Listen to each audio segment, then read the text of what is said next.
Hadrian Marlowe, a man revered as a hero and despised as a murderer, chronicles his tale in the galaxy-spanning debut of the Sun Eater series, merging the best of space opera and epic fantasy. It was not his war. On the wrong planet at the right time for the best reasons, Hadrian Marlowe started down a path that could only end in fire. The galaxy remembers him as a hero, the man who burned every last alien seal sin from the sky. They remember him as a monster, the devil who destroyed a sun, casually annihilating 4 billion human lives, even the Emperor himself against imperial orders. But Hadrian was not a hero. He was not a monster. He was not even a soldier. I'm not going to read the final paragraph of that blurb because it actually spoils part of a story over halfway into the book, so that's a bad blurb in my opinion. This is why I don't read blurbs beforehand. Hi, yes, hello, it's me. I've just finished reading Empire of Silence by Christopher Ruocchio, a name I'm still not sure if I'm pronouncing correctly. And you might argue, Christian, it sounds like you just spoiled the end of a series in the first half of that blurb.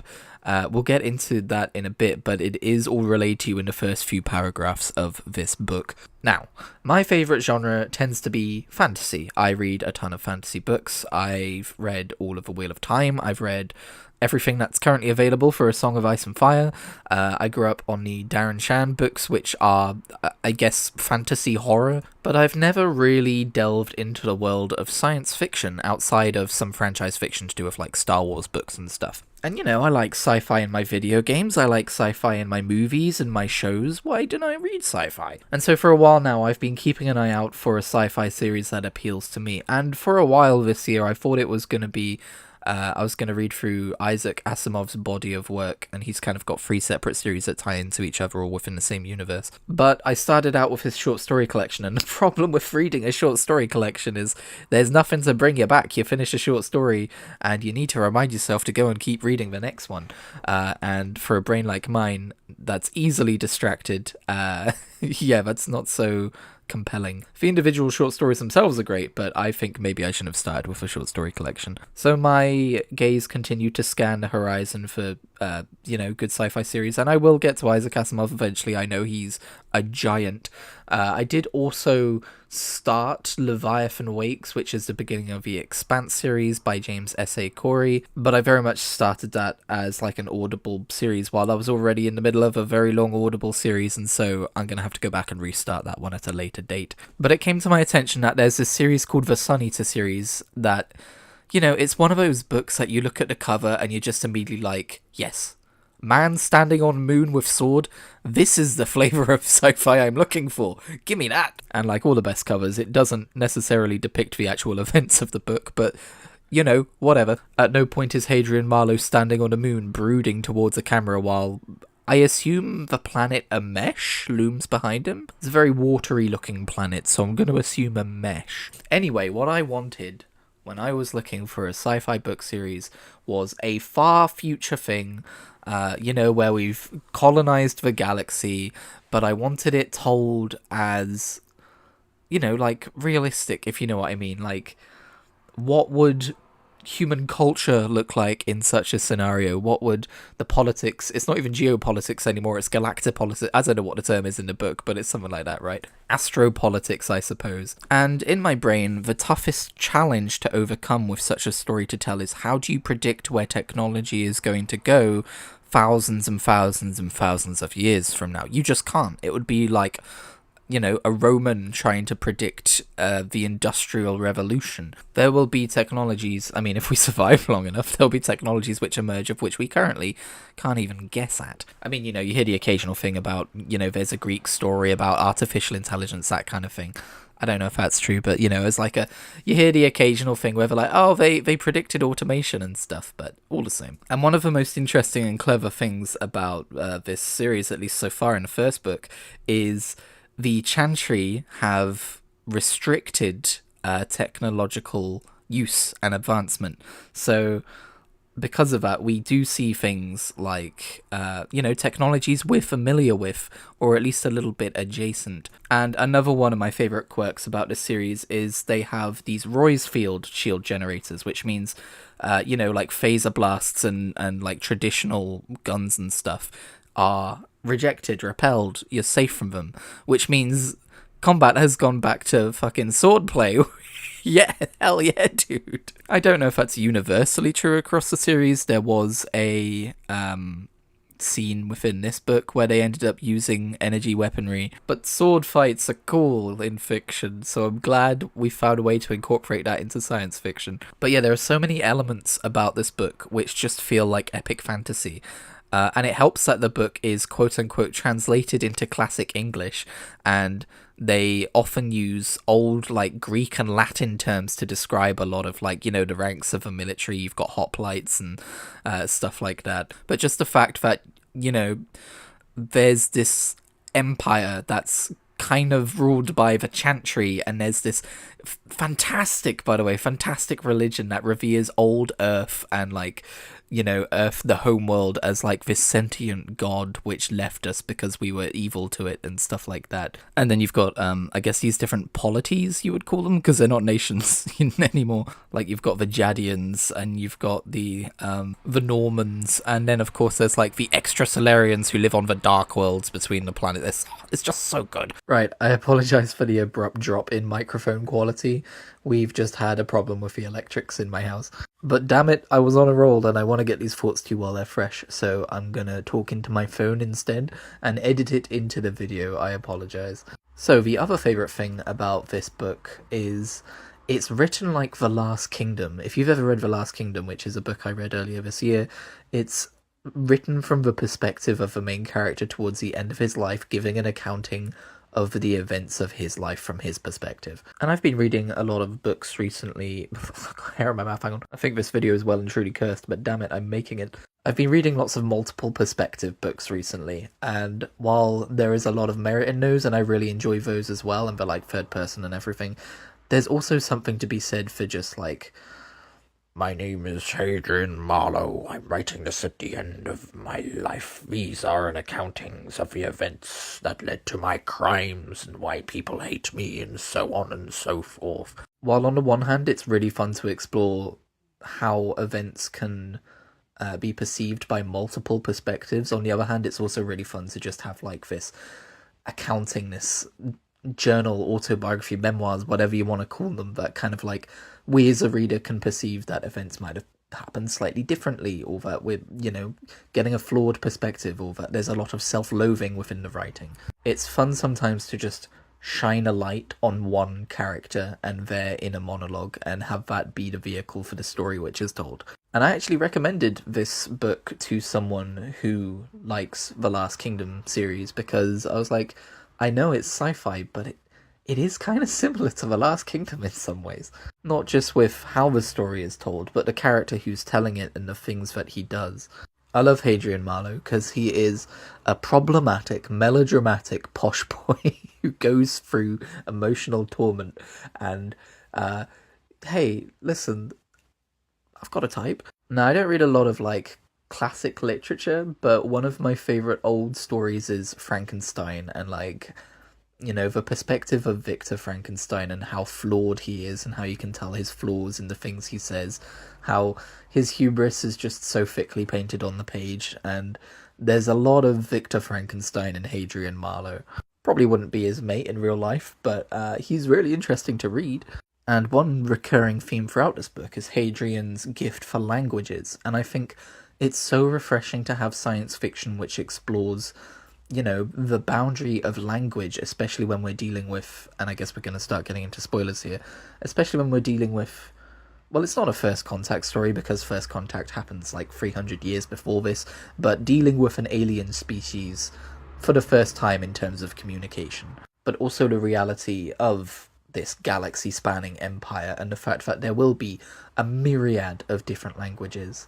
And so often in sci-fi, we just ignore the language thing. We might explain it away with a brief hand wave of some auto-translator equipment, which does exist in this universe. It's just not in this story, at least not yet. But also, like, there are some sci-fi stories which just don't even consider that when you meet an alien species, they're not going to be speaking the same language as you. You're not going to understand each other. You know, I'm talking usually like video games and stuff, where the story might be a little bit less front and center, but still. It is a pet peeve of mine. At the same time, though, I can't imagine knowing like 6 or 7 languages. I know there are people in a world like that, but especially at 21, which is what Hadrian is for like a lot of his book, it's like how did you find a time to squeeze so much language into your brain? That's like one of the things, because another part of this is Hadrian Marlowe is supposed to be about 1500 years old by the end of his story, right? From the age that he's telling us this story.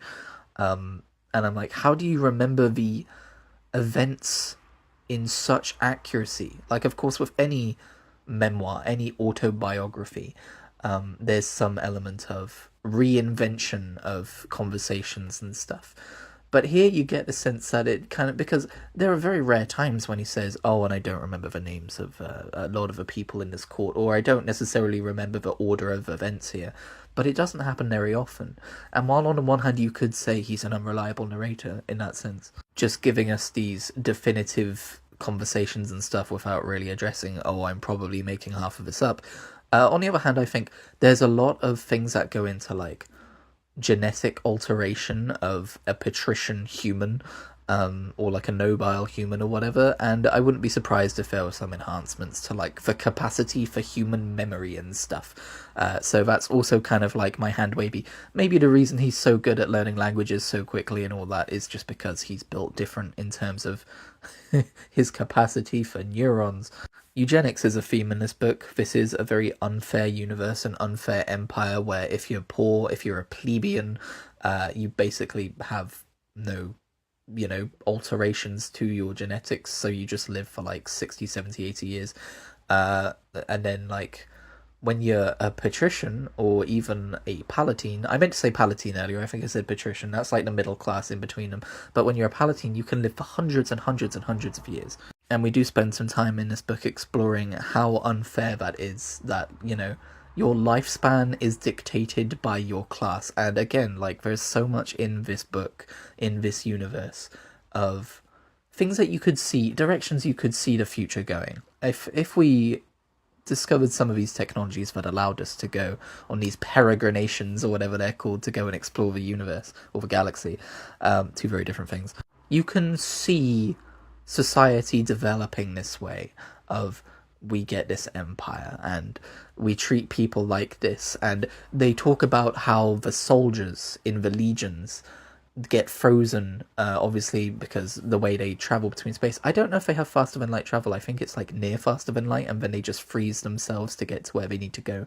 And so many, many, many years pass between them being frozen and waking up. And sometimes some of these soldiers are just kept in cryosleep for like hundreds of years until they're needed. And of course that doesn't leave any room for them to lead their own lives connected to families back on planets who died generations ago between bouts of combat. The specific example we're given of the horrors of cryosleep and time passing and stuff is, of course, about just below halfway through this book, when Hadrian is trying to escape to I remember the planet Tucros. He's trying to escape to Tucros to become a scholiast. And something goes wrong, we never learn exactly what, but he ends up on a mesh instead, which is this kind of backwater planet with high gravity, and he wakes up robbed and with nothing and kind of has to claw his way back up from there. And it's a long time until we learn specifically how many years have passed, and it's 35 years have passed since he left his home world. And there's just this horror aspect of knowing that you go to sleep in this cryopod and you better hope it works, because anything could go wrong and you could wake up in any time or any place. One of my favourite things about this book, by the way, is that we don't really get a sense of what the overall story of this series is going to be about until around 60% of the way through the book, but we're not bored up until that 60%. The tale of just Hadrian and his life is interesting enough without the overall plot becoming what it is, but it's only around 60% of the way book when we start to learn about the Quiet and these strange ruins which are littered across the galaxy, and the fact that it points to this elder race existing long before humanity even existed, I believe was the timeline on that, and that goes directly against the teachings of the Chantry, and so it's heretical to talk about. I love a good mystery progenitor species, I do. And as we get further through this book and we learn more about the Seal Sin, we learn that there's some connection between them and the Seal Sin. The Seal Sin kind of worshipped them as gods. There's still a lot to be unpacked. And I'll be honest, it's still not necessarily my absolute favourite part of his story. I think I'm still more invested in the personal story of Hadrian Marlowe over the overarching plot of the Seal Sin invasions and the Quiet and all of that stuff. But it is certainly a fun... I guess it's the A plot, but I'm going to call it a B plot. But yeah, I find it interesting how Hadrian's life can be split into different kind of eras. You've got his, like, era back on Delos when he's, like, this spoiled child, man-child, I guess, who's expecting to be the heir apparent and turns out not to be. And then you've got the era of him washing up on Amesh and him living as, like, this kind of street gutter rat, and he meets his first love, he meets Kat, and then that ends in tragedy. And I think you can tell how palpable his grief is throughout the years by the fact that he talks about Kat very little after she dies. He doesn't mention her to anyone. And then you have his gladiator era where he joins the Colosseum, or I guess he's not a gladiator, he's a myrmidon, and, you know, kind of like fighting his way for his money and stuff like that. And then you have, like, his Amesh court life era where he gets discovered and he's used as, like, this tutor to teach Jadian to these nobiles. And then you have, like, his archaeology era where he, messes up and ends up killing the son of, like, this chantry priest of some sort in a duel, and has to flee in exile, and then goes and helps Valka with her archaeology, and we learn about the Quiet. And then I don't know what you call the last era of this book, like his soldier translator era, where he's kind of like wading into danger and trying to forge a peace with the Seal Sin and then being used against them in torture and that kind of thing. And then the things you learn and the interesting relationship between him and the Seal Sin, whose name I definitely remember off the top of my head. Uvenari, that was it. And it ends on a really interesting note of he gets his way and he gets to take the surviving Seal Sin and he's going to try and return them to their people, but also kind of like, I guess, learn more about them and the Quiet as well as kind of like his secret self-fulfilling mission. So yeah, I absolutely adore this book. I think I have chosen the perfect entry into science fiction because, I mean, I love me some old sci-fi, don't get me wrong. I watched through all of Star Trek, the original series, I think last year or the year before. I've watched some old Doctor Who, stuff like that. But it is nice to read a sci-fi series that's fairly recent in its telling. I don't think the final book is out yet, for instance, because it's got more up-to-date...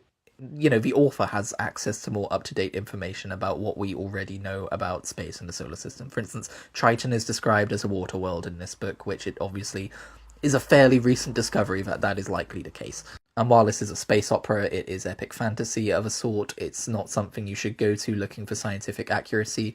It's also something that you want to be able to believe could be true, could be a history of the future. And therefore it's nice to know that it's kind of built on the bones of updated scientific information about space, which we've learned in the last few decades, so that's cool. Hello, I'm back on the nice microphone, completely shattering any illusions about the time frame within which this video was recorded. I just wanted to mention before we finished, the prose in this book is goddamn beautiful. Hadrian Marlowe calls himself melodramatic, and you can kind of see why. It's because of, like, a lot of the ways that he describes stuff. He's very poetic, or I guess I should say Christopher Verrocchio must be very poetic in the way he can write this prose. But I'm fucking lapping it up, dude. Give me some more sad boy, emo posh boy talking about how terrible his life is with his perspectives on the universe and stuff. Here's a quote taken at random from one of the many highlights I left on this in the Kindle ebook. "When I think of myself, oft-times it is thus, standing in that darkness, lit from behind by the suit lights of the legionnaires and the Mamluks. Yet also I feel a shadow fall across that scene, cast not by myself and the shapes of the two soldiers beside me, but by the sun of Gododin which I would destroy. Sometimes I feel that standing at the mouth of that hall was to stand on the bridge of a sojourner and watch that sun explode. In memory, it is not the white suit lights that bathe the scene, but the light of that murdered sun, cast backward across time." There are just so many asides from future Hadrian about the story he's telling, which are just gorgeous. And that is one last thing I want to say about this book, beside the quality of the prose itself, is the fact that it is being told by Hadrian at the end of his life is interesting because it means he is giving us some extremely potent foreshadowing as he's telling us this. He's outright spoiling a lot of things, but in a way that makes it interesting for us. Like at one point he meets someone, or actually a few times when he meets people who are going to end up being important to him later in life, he kind of introduces them that way. So when we meet Valka, we know that she's going to be a big deal. When we meet a lieutenant, who isn't even that big of a character in this book, he introduces her with a lot of fondness and says that she becomes his captain and stuff like that. But like I said, in the first book, she's hardly done anything. For the first time since I ever started using Kindle, I actually started making use of their different coloured highlights. I started highlighting in one colour for like just good prose, like good quotes and stuff, in another colour for foreshadowing from future Hadrian, and in another colour for when he talks about lore, when he talks about the past, when he talks about the fall of the Americani and their machine lords, and he's clearly talking about an advanced version of the Americans, right? And I think I'm going to keep doing that as I go forth, because it's a really fun kind of like, oh, you know, he's talking about the future again. Hadrian spoiling us. Because once again, we do get the end of a story right at the beginning. He kills a son. He ends up killing the emperor. He apparently caused the death of the entire Sealsin race. Although that kind of conflicts with one point when he says that his legacy was getting the Sealsin race enslaved. All the same, it's interesting because the author chooses to spoil these things for us because it's more interesting for us to know these things ahead of time than it is to see them as they occur. Anyway, that's all I've got to say about this book, I think. It's definitely one of my favourite books I read this year. In fact, you know what? I can use this moment to advertise a future video where I'm going to be telling you about my top 9 books that I read this year. I've read 15, but as far as unique series go, I've read 9 different kind of books that way. So stay tuned to see where Empire of Silence fits in to all of that. Also, remember when I called this video cursed earlier? There's a reason I'm back on the good mic recording obviously many hours later. Those difficulties I mentioned earlier with the electrics, I don't know why I said it that way. That was our electric key for our payment meter. It didn't work anymore. It stopped working. And the problem with that is we were told to send a code or take a code in to a nearby local store which would supply us with a key. And it took 5 hours, I think it was in the end, to find a store that had a key. I have had one hell of a day getting this video to you, so hopefully it was worthwhile. I'm gonna go cry. But in the meantime, thanks for coming, hanging out, and listening to my thoughts on the book. And let me know what you thought down below, and I'll catch you in the next one.